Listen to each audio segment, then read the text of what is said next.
Pasensya naman, ma'am. Pinagantay ko kayo. Ha? Pasok na, pasok. Pasok. Halika, pasok ka na. Pasok. Okay. Ito na po ang inyong Remoa. At si Attorney Abo, yung nag-facilitate para maisoli ito ngayon. Kasama yung kanyang kliyente, yung si Mrs. nung nakakuha nito, yung taxi driver, and then the daughter. Now, would you like to open this, ma'am? In front of everybody? Kasi, pero as you can see, wala akong gas-gas. 25% pa.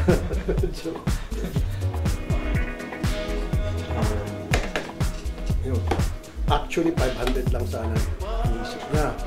Sabi ko, maliit yung 500. Lucky mo, 1 million yung reward. So, because of that also, marami mga nag-message. Matter of fact, may pumunta rito kahapon. Yeah, and that person pa kilala yung customer nito. Kaya sinabi ko sa radio, meron kami informante na kilala. Sinabi ko nga, pati pamilya, aso, pusa, ang mga pangalan nito. Pero mali ata doon sa lolo. Wala na. Hindi, biniro ko lang yun, dinagdag ko lang yun. Sabi ko, may lolo-lola, biniro ko lang yun para, para medyo ligawin. Kasi ayoko naman na malaman sakto informante. Sorry, hindi ko naman sasabihin na kayo mananakit, yung si Mr. yung mananakit sa informant namin. So parang ligaw ko lang. Kasi informante, kinakabahan din. Ninenervous siya, sabi niya baka mamaya may mangyari sa kanya. Sabi ko, sige, medyo ligaw-ligawin natin. Yun, kaya sinabi ko, may lolo, lola, pusa, as, joke. But, ano po siya, kilala niyo po si Mr. nyo and ready na kami magsampasala ng kaso. In fact, today dapat pupunta na kami sa NBI para mag-file ng case. And then yung NBI, gagawa na po ng thorough investigation para ma-properly identify. Pioneer na. Yun, Mr. Pioneer na. Pioneer na siya. Okay, pioneer na. Tingnan natin kung alaman ito. Okay. Makakita na ako sa wakas ng alahas na milyones. 50 million ground kasi din. Ha? 50 million? Yan po ang sabi niya. Siyempre, kung ano sabi niya, yun ang sasabihin ko lang doon. Hindi naman kabigatan. Mga alahas po. Yung alahas po kasi. Saan po ba siya attorney galing? Saan siya galing? Cebu. Meron mo siya parang luxury store doon, sinaraso mga kinamagamit. Tsaka nagba-buy and sell siya, nagbebenta siya ng alahas. Kaya yung pong may mga 3-4 ng pirasong alahas na mamahalin na hindi niya pa, nasa supplier pa may-ari. Kaya namumroblema talaga siya. Hindi, galing lang siyang Cebu. Galing lang Cebu. Local lang. Domestic. Ano ito sa video, hand carry niya talaga.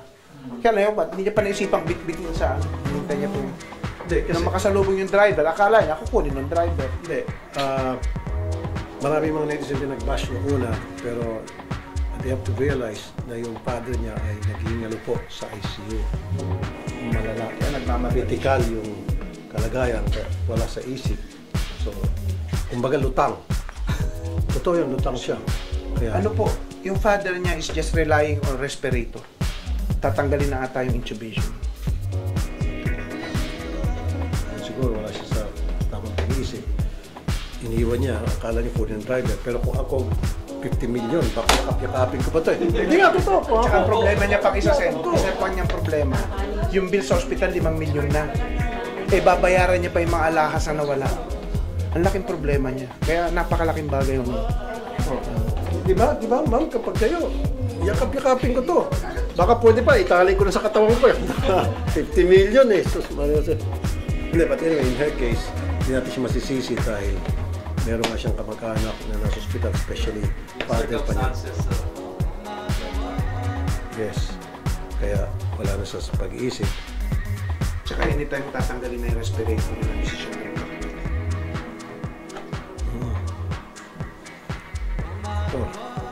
Ito na. May konting thrill, ano? Huh? Matibay ang bag na yan. Yeah, matibay ito. Pag scratches, lalo na. Tama. Pero kung gusto madali naman itong sirain eh. Kung talagang may intention silang Acetylene. maski na hindi, kutsilyo lang, di ba? Puk-puk-puk-pukin. Clarify Ma'am. lang din. Hindi po yan nauwi sa bahay. Nasa kotse lang po yung sinabi niya na umiyak po siya. Sa kotse lang po, hindi niya inal sa kanyang kotse, sa truck. Nasa kotse lang, sa loob ng kotse lang po Wala na niya ako. iniwan. So hindi sa kotse. Paano yung mga pasahero niya? Buti hindi tinangay ng mga pasahero niya. Nagbibiyahe siya tapos Kasi sa kotse niya. Nung pinagabihan po, tinawagan niya na rin po yung kilala niya po. Tapos Pero 1 month po ito na nasa kanya, nasa kamay niya. So, Yun nga po. nasa kotse lang to for 1 month? Hindi rin po namin alam kasi ang akala po talaga namin, nandun na po kasi inano na po namin yan eh, pinalalamove na po namin. Akala po talaga namin, tapos na po. Pinalalamove niyo saan po? Kanino po pinalalamove? Doon po sa sa address po nung kakilala po ng papa. Ipapalalamove pa lang. Wala. Pinalalamove na po. Napalalamove na po. Opo. Napunta na doon sa address ng Opo. kaibigan. Sino po yung kaibigan? Hindi po. Yung police po na kaibigan. So kinuha niyo ito doon sa police. So yung police, ano pong ginawa niya nung napalalamove po sa kanya? Ano pong ginawa niya? Kinausap ko po yun po. Kinausap ko po siya kung bakit po hindi po na ipapadala pa po sa may-ari. Ang sabi niya po, kailangan po yung papa ko po yung sumama. Kaso ayaw pong sumama ng papa ko po. Natatakot po talaga siya. Sa DCR. Which bumagay na kasi request nila. Okay. So, radio station na lang. Continue. So, pupunta po kayo sa isang radio station para doon sa Yung resort. police na po, sir. Yung police pumunta sa radio station. At sabi turn over to. Pero alam na nung police ang laman. Ay, hindi po. Hindi po namin. Hindi pa rin alam. Lahat po kami wala pong alam kung ano. Nalaman na lang po namin nung nakita namin po yung Post. news po. Opo. Yung post niya o yung post ko? Yung news po ata. News sa TV5. Yun. Yun. Yung news sa TV5. Doon yung Tapos yun, nakita. natakot na po kami kasi nung araw po na nakita po namin yung video, tinanong ko po yung police kung ano po yung pwede ko pong gawin or pwede po namin gawin kung asan po kami lalapit kasi nakakatakot din po may ano po. Okay, so nung nakita niyo po sa Frontline Pilipinas, primetime news yun sa TV5, doon medyo nagkaroon ng kayo ng kaba, concern, doon niyo na po nalaman yung laman ng alahas. So, tinawagan niyo po ngayon yung polis na kung saan niyo pinalalamog to. Pinuntahan po namin. Pinuntahan. Ano Opo. pong sabi niya? Sabi niya po pumunta po daw po kami sa kakilala po niya na nagtatrabaho daw po sa may OMA. Ako na yun, sir. Kayo na po. Si attorney po. Opo. Pero nung pagpunta niyo po sa isang radio station para i-turn over, ano po sabi ng reporter o anchor doon sa radio station na yun? Hindi po kami nagpunta po sa radio station. Yung police na- Yung police lang Yung po. police. Ano po sabi doon sa police ng radio station? Yun nga daw po, ang sabi ayaw po ata nilang gawa daw po. Kailangan po yung nakapulot po yung pumunta Kasama. doon. Yun po, nung time po na yun, nagkaroon na po ng problema, pumunta po kami ng Tayabas para po sa tito ko po. Okay. Di ba ma'am, kayo po yung subscriber ko? Yes, sir. Ba't hindi niyo dinala sa akin? Bakit? Wala naman pasitabi sa radio station. Kaya alam niyo naman, diba dito sa programa ko. Meron kami sa Ulian ng Bayan. Saan?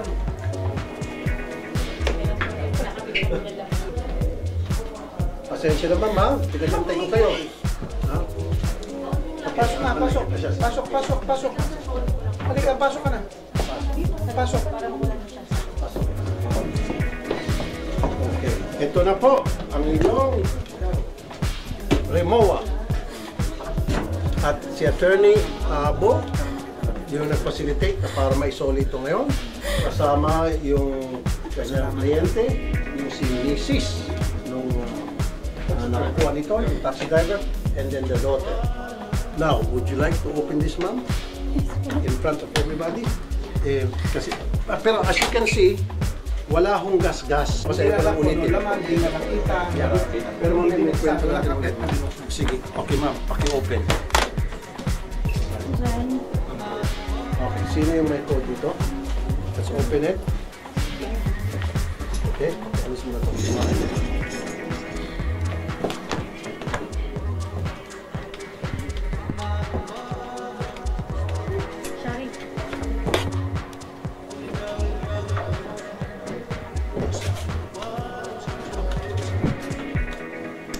Buksan na po. Ayan. Siya po ay alam ng code. Ito na! Camera! Sana? Kailangan makita sa camera yung laman. Let's open it. Okay. Una, itong bag. Ano kasali? Ito yung Hermes. Okay. Bigyan siya ng tubig. Okay, so 2 Hermes bag. Okay. Okay. Ito na. Okay. Ito yung pinakamahal. Thick diamond po tawag dito. Yellow diamond. Yellow diamond. Ito po yung protect. How much is that, ma'am? Around 8 to 10 million or 12. Ito 12. Yes po. Ito po, Patek. Diamond studded. Can you see the other contents and confirm to the media that it is intact? Ito po All are yung- intact? Yes po. Ito po yung senator. Paki-confirm lang po in front of the Attorney Abo. Yes. And then sa mga Sandali po lang hihimig ako. Okay. Bigyan natin ng tubig. Okay. Ito po natin may isa pang bag. Ma'am, baka mahulog yung alahasa. Lagyan mo natin dito. Isa. Ang Patek. Ito na natin Ito dito. po yung mga princess cut na yung bracelet po. Grabe ang alahasa mo. Ano naman to? Ito po yung mga princess cut na look. Ayun. Kasi ito po yung pinakita natin kay. Ito pa isa pang bag. Ito po yung isang bag. Tatlo. Ito po yung shoes. So, tatlong Hermes. Itong pinakamahal dito eh. Yan. I would assume. Ito dito. Crop po. Croc. Can you confirm now that Yes po, all the every- contents are intact? Yeah, everything's complete. Okay, good. Thank you. Yung cross. Ito yung yung look. Yes po, everything's complete. Okay. Lahat po nandyan. Sigurado po kayo ha? Yes Ito po. na. Okay. Ayan po. Everything's complete. Very emotional si ma'am. Nung pagpasok pa lamang. Kasi hanggang ngayon, hindi niya mapigilang maluhalwa. So, kumpirmado. And ma'am, ito po yung wife. Siya yung attorney who initiated all this. Yes, sir, if I may, in behalf of my client, the husband of the wife here, we apologize for what he did.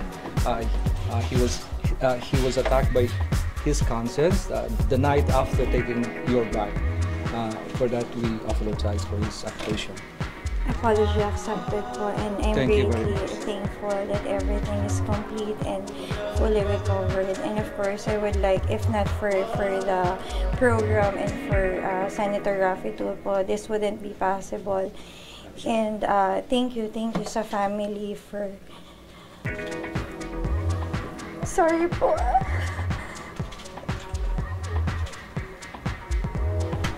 The past few 2 weeks had been so hard for me. Yung chance po talaga nung paglapit ko dito was like almost zero po talaga nung lumapit ako.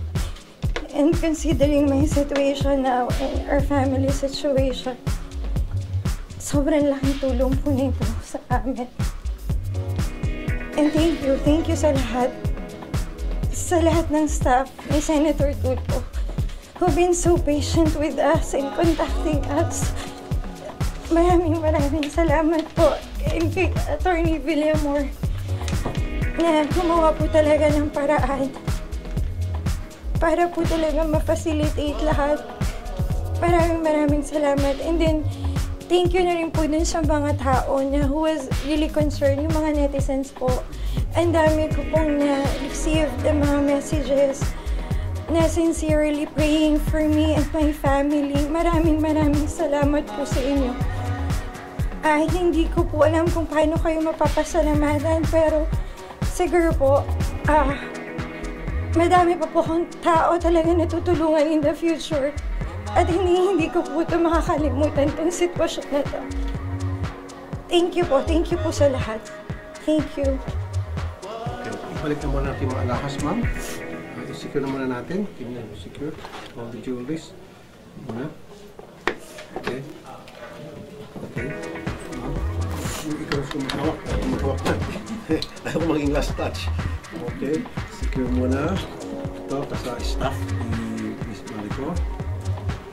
Gusto ko silang mag-secure.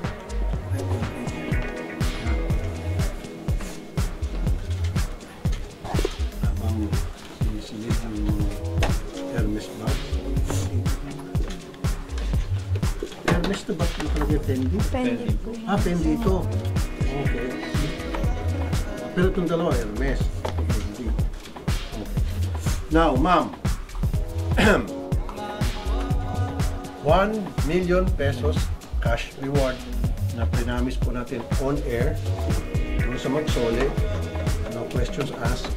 Kahit na yung husband niya yung nagsoli, bibigay tayo. But the wife, then over. Although sabi nung anak, ayaw daw niya kasi nagkabyado daw sila. Sabi ko hindi. Promise is a promise. Promise tayo on air na bibigay. Ito na po yung 1 million. Kita natin.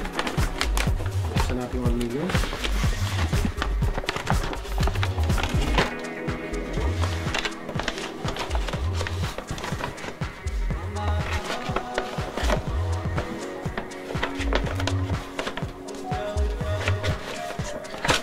Yeah.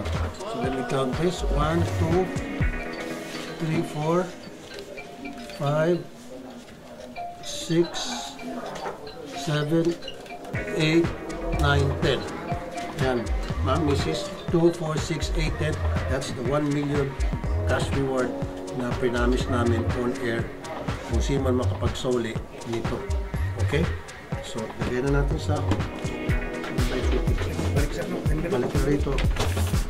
And we'll give it to the Mrs. Kasi huwag na muna. Ito ni, kaya naman. Meron mo kayong gustong sabihin o ikaw ba magsalita o si Mrs.? Una-una po talaga, pasensya na. Hindi rin po namin alam na hindi pa po nasasauli sa inyo po. Sorry po talaga. It's very hard to describe kung paano po ako kasaya dito sa mga pangyari. I myself parang hindi ako makapaniwala tulad nung may-ari nung bagahe. Napaiyak siya, emotional siya. Ako medyo pinipigilan ko lalo nung naiyak siya sa sobrang tuwa. Yung bang may nagawa tayong napakagandang accomplishment. First time ever sa programa kong sa radyo yung sa Ulian ng Bayan na ganito kalaki. 50 million ang naisuli. So more to come. And then of course, papasalamat ako sa lahat ng mga followers natin na sila yung palaging nakatutok. Kaya siguro naisuli yung gamit dahil napanood dun sa post ko sa FB. Of course, sa news sa TV5, binanggit niya, Frontline Pilipinas. Kaya palagi kayo manood Frontline Pilipinas.